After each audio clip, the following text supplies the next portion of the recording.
Hello student, good morning. बच्चों, आज हम लोग पाठ 4 मेरी अंतिम अभिलाषा पढ़ेंगे। इस चैप्टर में, इस पाठ में हम लोग पंडित जवाहरलाल नेहरू के बारे और उनके जीवन के बारे में और उनके ये एक अभिव्यक्ति है जो उनकी अंतिम अभिलाषा है, उनकी जो इच्छा है उसके बारे में पढ़ेंगे। स्वतंत्रता प्राप्ति में महात्मा गांधी के साथ इन्होंने काफ़ी बड़ा योगदान दिया था और सत्य तथा अहिंसा के मार्ग पर चलते हुए देश को आज़ाद कराने में, और ये हमारे देश के प्रथम प्रधानमंत्री थे। और इस पाठ से हम लोग परिश्रम, कर्मठता व ईमानदारी जैसे महान गुणों को अपने जीवन में लाने के लिए सीखते हैं। तो आज हम लोग इस चैप्टर का एक रीडिंग सिर्फ लगाएंगे, सिर्फ पढ़ेंगे। मैंने आपको कहा था कि किताब को पढ़ना है। चूँकि इस पाठ में बहुत सारे शब्द हैं जो कि कठिन शब्द हैं, इसलिए एक बार मैं पूरे चैप्टर को पढ़ता हूं और आप इसे सही उच्चारण के साथ पढ़ने के लिए सीखेंगे। मेरी अंतिम अभिलाषा। अभिव्यक्ति। भारतीय जनता से मुझे इतना प्रेम और स्नेह मिला है कि मैं चाहे जो कुछ भी करूं, उसके अल्पांश का भी बदला नहीं चुका सकता। और सच तो यह है कि प्रेम जैसी अमूल्य वस्तु का बदला चुकाया भी नहीं जा सकता। लोगों ने बहुतों को सराहा है और अनेक के प्रति श्रद्धा व्यक्त की है, परंतु भारतीय जनता के सभी वर्गों के लोगों से मुझे इतना अधिक प्यार मिला है कि मैं उसे अभिभूत हूँ। मैं केवल यह कर सकता हूँ कि जितने दिन मैं और जीवित रहूँ, अपने देशवासियों और उसके प्यार के योग्य बना रहूं। अपने अनगिनत साथियों और सहयोगियों के अनुग्रह का मैं और भी अधिक ऋणी हूं। हम लोगों ने बड़े बड़े कामों को हाथों में लिया है और कंधे से कंधा मिलाकर उन्हें करते रहे तथा उन सफलताओं और विपत्तियों में साझीदार रहे जो इस प्रकार के कामों के साथ अनिवार्य रूप से लगे रहते हैं। मेरी इच्छा है कि मरने के बाद मेरा दाह संस्कार कर दिया जाए। यदि मैं विदेश में मरूं तो दाह कर्म वहीं कर दिया जाए और मेरी भस्म प्रयाग भेज दिया जाए। उसकी एक मुट्ठी गंगा में प्रवाहित कर दी जाए। भस्म के अधिकांश हिस्से का क्या किया जाए, यह मैं आगे बताता हूँ। भस्म का कुछ भी भाग न तो बचाया जाए न सुरक्षित रखा जाए। प्रयाग की गंगा में भस्म का कुछ भाग विसर्जित करने की मेरी इच्छा का मेरी दृष्टि में कोई धार्मिक महत्व नहीं है। बचपन से ही इलाहाबाद की गंगा यमुना नदियों से मेरा ममत्व रहा है और ज्यों-ज्यों मैं बड़ा होता गया, यह ममत्व बढ़ता ही गया है। मैंने विभिन्न ऋतुओं में गंगा के विभिन्न भाव भंगिमाओं को निहारा है।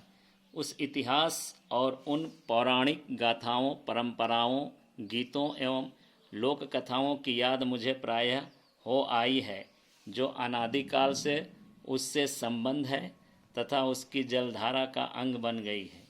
गंगा तो विशेषकर भारत की नदी है। लोगों की उस पर अपार श्रद्धा है और उसके साथ भारत की जातीय स्मृतियाँ, उसकी आस्थाएं और आकांक्षाएं तथा उसकी जय पराजय और उसके विजय गीत जुड़े हुए हैं। यह गंगा युगों पुरानी भारतीय संस्कृति और सभ्यता का प्रतीक रही है जो अनादिकाल से बहती हुई चली आ रही है, फिर भी बनी हुई है वही गंगा की गंगा। वह मुझे हिमालय की उन तुषार मंडित चोटियों और गहरी उपत्यकाओं की याद दिलाती है जो मुझे सदा प्रिय रही है। वह मुझे नीचे के उर्वर और विस्तृत मैदानों की भी याद दिलाती है जहाँ मेरा जीवन ढला है और मेरे जीवन के कार्य क्षेत्र रहे हैं। प्रभा की किरणों में मुस्काती और नाचती हुई सायं की घिर आती परछाइयों के साथ श्यामल, उदास और रहस्यमयी बनी हुई शीत ऋतु में संकरी, मंद एवं ललित धारा वाली वर्षा ऋतु में समुद्र का सा विस्तार तथा कुछ कुछ उसी की सी विनाशशीलता की शक्ति के लिए भीषण गर्जना करती हुई गंगा मेरे लिए भारत के उस अतीत का प्रतीक और स्मृति रही है जो वर्तमान तक चला आया है और भविष्य के महासागर की ओर बढ़ता जा रहा है। यद्यपि मैंने अधिकांश पुरानी परंपराओं और रस्मों को छोड़ दिया है और मैं चाहता हूं कि भारत उन बंधनों से अपने को मुक्त कर ले जो उसे जकड़े हुए हैं और आगे बढ़ने नहीं देते, जो लोगों में फूट डालते और अधिकांश को दबाए रखते हैं। यद्यपि मैं यह सब चाहता हूं, तथापि मैं यह नहीं चाहता कि मैं भारत के अतीत के साथ अपना नाता तोड़ लूं। मुझे उस उत्तराधिकार पर गर्व है जो हमें प्राप्त हुआ है। मैं इस बात को भी भली भांति समझता हूं कि मैं भी औरों की तरह उस अटूट श्रृंखला की एक अटूट कड़ी हूं जो स्मृति के सहारे भारत के अतीत में इतिहास के उस काल तक चली जाती है। उस श्रृंखला को मैं कभी तोड़ना नहीं चाहूँगा, क्योंकि मैं उसे बहुत बड़ी निधि मानता हूँ और उससे प्रेरणा ग्रहण करता हूँ। अपनी इस अभिलाषा की पूर्ति के लिए और भारत के सांस्कृतिक उत्तराधिकार के प्रति अपनी अंतिम श्रद्धांजलि अर्पित करने की इच्छा से मैं प्रार्थना करता हूँ कि मेरे भस्म से मुट्ठी भर इलाहाबाद के पास गंगा में प्रवाहित कर दिया जाए, जिससे कि वह उस महासागर तक पहुँच जाए। मैं चाहता हूँ कि मेरे भस्म का शेष भाग विमान द्वारा ऊपर से उन खेतों में बिखेर दिया जाए जहाँ भारत के किसान कड़ी मेहनत करते हैं, ताकि वह भस्म भारत की धूल और मिट्टी में मिलकर भारत का अभिन्न अंग बने। पंडित जवाहरलाल नेहरू। यहाँ पर शब्द और उनके अर्थ दिए हुए हैं, आप लोग इसको याद करेंगे। यहाँ आप देखें पिक्चर में गंगा का दिखाया गया है जहाँ पर अस्थि कलश विसर्जन करते हैं। ये गंगा इलाहाबाद का घाट है और इस चैप्टर को आप लोग 2-3 बार रीडिंग लगाएंगे, पढ़ेंगे।